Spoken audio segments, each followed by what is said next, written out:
नमस्कार मंडळी, मी ज्योती. सुटलं ना तोंडाला पाणी भाजी बघून. दिसायला जेवढी छान दिसते ना तेवढीच खायला पण अप्रतिम आहे.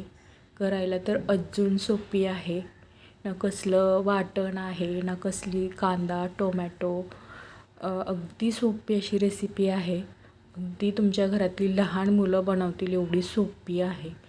तर इथे एक मी मोठा दोडका घेतला आहे आणि त्याच्या शिरा काढून घेते आहे काट असलेल्या वाटीने. तुम्ही पिलरनं पण काढून घ्या, पण मला वाटीनं जास्त आवडतं म्हणून मी वाटीनं काढून घेते आहे. तर ते मी काढून घेतलं. थोडंसं टेस्ट करून बघितलं कडू आहे की नाही, ते सगळेच बघतात, मीही बघितलं. आणि इथे स्क्वेअरमध्ये मी छान त्याचे काप करून घेतले. थोडासा लसूण वाटून घेतला. इथे काही मसाले घेतलेत, काळं तिखट, लाल तिखट, हळद, हिंग आणि कूट घेतलं. इथे मेन दाण्याचं कूट, डाळव्याचं कूट आणि कारळाचं कूट.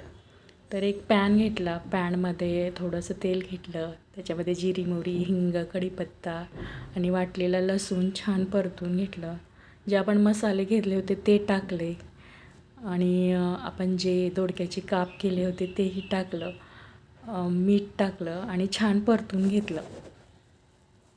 तर झाकण ठेवून न पाणी टाकता इथे वाफ काढून घ्या, म्हणजे अर्धा दोडका तुमचा इथे शिजतो.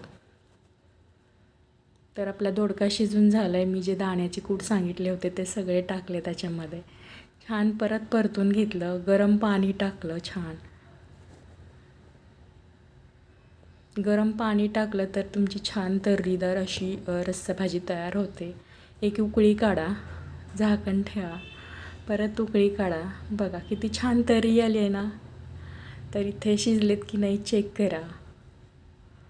तर माझे ऑलमोस्ट दोडके तर शिजलेच होते.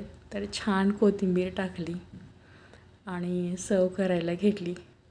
आपली तयार आहे दोडक्याची रस्सा भाजी. कोणी कालवण म्हणतं, कोणी दोडक्याची आमटी म्हणतं, तर आम्ही दोडक्याची रस्सा भाजी म्हणतो. तर कशासोबतही खा, भातासोबत, चपातीसोबत, भाकरीसोबत.